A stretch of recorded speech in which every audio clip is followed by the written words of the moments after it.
Welcome back, guys. This is game number 5 here between IM's MVP and Nestea. Back here on Antigua Shipyard. MVP spawning in the upper left-hand position as our blue Terran player, and down over here in the lower right spawn position, we have got Nestea as the red Zerg player. We are now tied up 2-2 coming into this game number 5, and MVP winning the last 2 games. MVP last game, very strong push. The biggest thing, though, the most impressive thing, was MVP was able to hold off Nestea's attack. If you want my honest opinion, I really think that Nestea pushed that Baneling bust just a wee bit too early. He should have waited for just a little bit more of a Zergling reinforcement. Now, I'm not going to pretend that I don't know why Nestea pushed that early. He certainly moved when he did because he was concerned about siege tech finishing, and that would have made matters pretty much 100% worse. He would have ended up losing no matter what. But had he waited maybe just another 15 or 20 seconds for some more reinforcement Zerglings to come, he could have busted through and then had enough to overwhelm what MVP had. The issue was that MVP had enough, especially when he pulled down SCVs. He had more than enough to fend off after those Banelings blew themselves up, the just small amount of Roaches and Speedlings that were left for Nestea's push. And then there you go, MVP just counterattacked, and it made for a pretty quick and easy victory for MVP. So again, we are back here on Antigua Shipyard. Once more, they are spawning in a cross-positional spot here, so we could very well be seeing a little bit of a longer game. Actually, we've been seeing some pretty quick games in this series, interestingly enough. We have that Overlord Scout for Nestea moving in that left-hand position, and then upon realizing that MVP isn't here, he should be heading due north to try to scout out MVP's base. We have got a quick expansion for Nestea. I believe that was a 15 hatch, may have been 16, but it looks like it was a 15 hatch. And that spawning pool should be coming out pretty shortly as well. He's just about to hit those 200 minerals, and there we go, getting it right away there. So the spawning pool now placed in the back of the resource line. Let me just touch on this momentarily as well. Try to give you a little bit of insight every now and then whenever possible. The spawning pool here in this location, what this is going to do, especially given his opponent, MVP, loving the Hellion harass in this game. Wow, that is a crazy fast expansion. Can't believe I didn't spot that MVP coming out command center first and then following up with some racks there. Very risky, but it looks like it is going to pay off. I don't think Nestea will be able to punish him for doing this. But anyways, back here to the spawning pool, especially given the fact that MVP has been loving the Hellion harass, this stopped Hellions from being able to freely move on the backside. So it forces him to funnel into these small little areas here, and that makes it much easier for Nestea to defend against any Hellion harass once it makes it up into his main. Now we can see the SCV scout for MVP has now scouted out Nestea, moving up into that natural expansion. He now knows where Nestea is. MVP won't be aggressive anytime soon at all, especially going command center first. We can see right now, in fact, he's getting both his orbital commands at the same time. That is hilarious. So yes, super crazy fast expansion. MVP pretty vulnerable early on. But again, we still haven't seen any scouting here from Nestea. Nestea is actually just now moving out with scouting Zerglings, and he only has the 2. That is it. So just with those 2, chasing down the SCV for the moment. Hopefully he pulls off at this point, sends his Zergling up here, and sends the other one up here.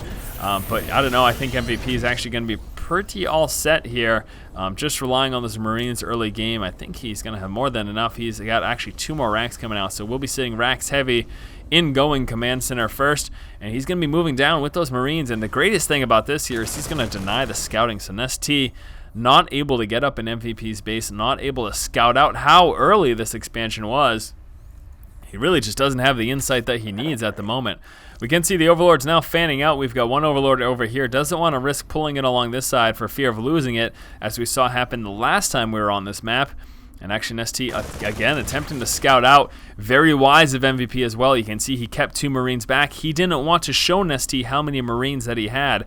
Had Nestea seen 5 Marines, he would have realized something a little funny's going on. But 3, that's fairly normal for that point in the game. So he's making sure that he's not giving away too much information if it is avoidable, essentially. And here we go, the Zergling trying to push on up, but gets a sandwich there between those 2 groups of Marines. We still have a few more Marines situated back here as well. MVP now working to saturate that expansion, still just racks heavy. He's got 2 refineries coming out. We'll be starting to get those upgrades. We can see right now coming out with that stim pack. Should be seeing combat shield come out of this tech lab sometime very soon, as soon as he gets that extra 100 Vespene. That should start researching. We do have a quick third here for Nestea. So Nestea A little bit concerned that he hasn't seen Hellions yet. Pretty much now realizes that that expansion is up, even without seeing it. MVP has been opening up Hellions for map control, and the fact that they are not here at this point in the game, 7 minutes in, that pretty much tipped Nestea off. Now we're going to be seeing Speedling Baneling here from Nestea. Should be seeing a layer sometime soon as well. Keep in mind, though, that will be delayed because of this very quick third expansion. Nestea does want to work to get that saturated, so that is going to delay his layer tech just a little bit, but we can see that Baneling that's just about to finish. We also have, as well, that Evolution Chamber, and again, building positioning here, trying to cut back on the effectiveness of any Hellion harass that he may be seeing. We've got a scouting Zergling over here. Here comes that upgrades, as expected, the Tech Lab coming out with that Combat Shield research right there. Just Marine Heavies, throwing some Marauders in the mix there as well, actually, out of those racks with Tech Labs. So not just getting those for the upgrades, he has decided to mix in some Marauders as well. This is going to be beneficial for 2 reasons. Sniping buildings, Marauders so strong. Marauders also will provide a buffer against Banelings, and if we saw Roaches from Nestea, Marauders very strong against that as well. Now here comes the timing push. It will be Stim, Combat Shield, timing push, Marine Heavy, again with Marauders in the mix for the reasons described prior. He actually pushed forward with just half his force first. The reason he did that is because, grabbing control of the Xel'Naga Tower, and ST would have seen all of this coming, and just pushing with part of your force forces back into units at that tower and makes it so the Zerg player doesn't actually see everything that you're pushing with. But here we go, spreading out right now with that bio. Again, he wants to make sure he is protected against Banelings. We've got a lot of Banelings coming through, and 22 Zerglings about to pop. MVP needs to be very careful and actually just killing the creep tumors and then pulling on back. He's actually going to be going for these back rocks here.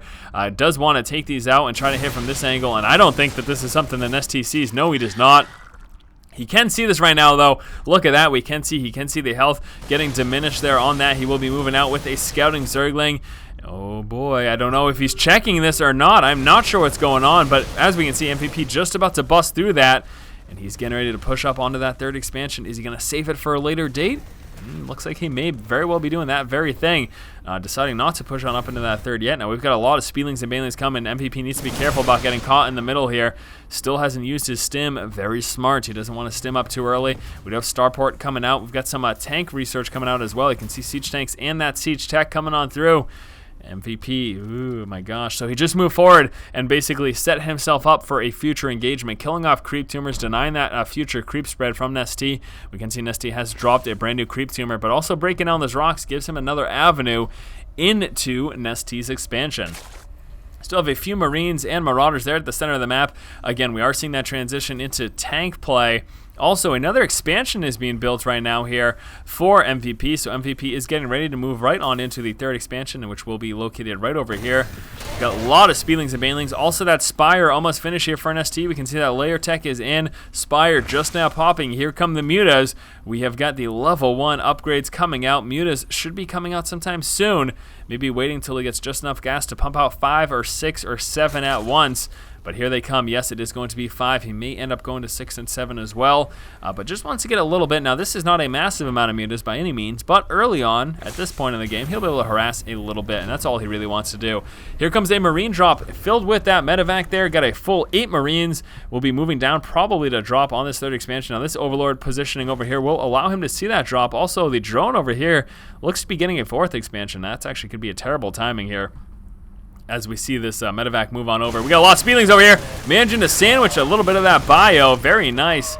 Just getting a few free kills. Now here comes the drop. And actually, wow, MVP dropped everything here. He's just going for that free Overlord kill, and then he's just going to lift off. But don't forget about those Mutalisks, my friends. Look at that right there. We've got those Mutalisks pushing forward, preparing to engage with that medevac. He's going to pull down with the Speedlings, force the lift off, and then engage with the Mutas. And that pretty much what that means is MVP has lost all of this. There's really nothing he can do. He is just going to try to get a few kills if possible, and actually trying to go to the low ground. It's going to allow him to drop those Marines. Very nice, getting those Zerglings and Banelings out of position. Allow those Marines to drop down and get a little bit more damage. That was a pretty nice play there by MVP. Yes, he lost everything, but still, managing to get off a couple extra shots is helpful for him. It's going to soften up those mutas for whenever they decide to push again, allowing future Stim Marines to take them out a little bit more quickly. As we can see, of course, that 4th expansion for NST up here, that is so very vulnerable. It'll be very easy for MVP to drop over there and take that out, so Nestea is going to want to keep eyes around this expansion just to make sure that doesn't happen. We got Mutas moving up into the third, and a heavy grouping of Spielings and Banelings here in the center of the map. Just a very strong push is coming out here for Nestea. Taking a look at those ground units, they are 1-1. The air units 0-1 as well. What does MVP have for upgrades? 0-1, nothing for his mech. Muta's moving in, taking out a tank there, and then pulling back. We've got to keep an eye on this force because that is just prepared to push on in. Nestea mounting up that Baneling force. He is getting ready to do it. He is prepared to bust this tank line. And MVP, I'm not sure if he's got enough tanks to get down enough splash damage to deal with the vast amount of Spielings and Banelings that will be coming. And here we go, getting ready to converge on the tank line. Spielings and Banelings moving in. Muta's moving in to take out the medevacs and tanks. And MVP just completely overwhelmed, absolutely, undeniably getting demolished there. He lost everything, and there's still so much left here for Nestea. He's going to be able to take out this third without issue, also getting a high yield expansion plus another expo over here. Nestea in a phenomenal spot, just showing how strong of a Zerg player he is. He was able to just completely overwhelm MVP there. MVP was not prepared for that at all. And look at all of the Spielings and Banelings streaming across the map. And there's still a few Mutas in play even. Still got 21 Mutas. And it looks like MVP is about to lose this expansion too. And Nestea just completely overwhelming MVP this game. MVP not standing a chance at all. It's only a matter of time until he calls that GG. But look at that Zerg Swarm just demolishing everything that MVP has. Natural expansion gone, third expansion gone, hardly any resources there. Zerglings allowed to stream on up. One last hurrah here. We'll be pulling down with those SCVs. Doesn't matter, MVP calling the GG. That is it for game number 5, guys. Unfortunately, MVP left Nestea alone for far too long. Nestea was able to macro up, get a heavy amount of Spielings, Banelings, and Mutas, and just completely overwhelm MVP. All right, so right now Nestea is ahead 3-2 in this series. We're moving on to game number 6 right after this. As always, if you like the content, please subscribe. Thank you for watching. Keep watching. Keep owning.